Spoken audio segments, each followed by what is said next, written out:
Jordan cherche frénétiquement quelque chose dans sa chambre. Il soulève sa couette en la secouant dans tous les sens. Il regarde derrière son oreiller, mais il n'y a rien. Ensuite, il se met à plat ventre pour regarder sous son lit. Seulement, il n'y a que des moutons de poussière et quelques bouchons de stylos égarés. Il fouille son armoire de vêtements en mettant tout par terre. Il soulève chaque pull, chaque pantalon. Or, ce n'est pas caché dans l'armoire. Alors, il cherche dans ses jouets.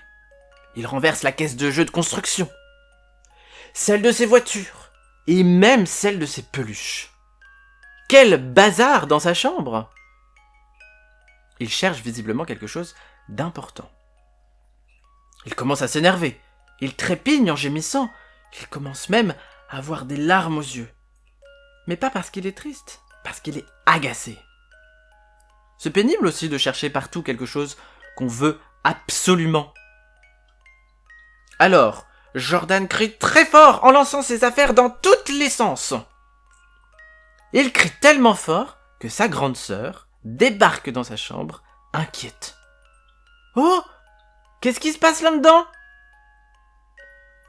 C'est le ruban rouge de maman !» s'écrie-t-il. « Je ne le retrouve plus. Elle me l'avait donné avant de devoir aller à l'hôpital. »« Je vois, » répond-elle. « Je vais t'aider à le chercher si tu veux.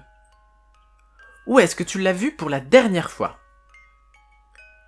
Je l'avais dans la voiture quand on est rentré de l'hôpital. Mais j'ai déjà cherché, il n'y est pas. »« Peut-être dans ton manteau alors ?»« Ah oui, je crois que je l'ai laissé dans la poche gauche. » Jordan se précipite alors dans l'entrée pour récupérer son manteau. Il ouvre la poche et le ruban est là. Ses doigts apprécient la douceur de la soie. Il passe la lanière de tissu sur sa joue. Son nez capte alors l'odeur si caractéristique de sa mère.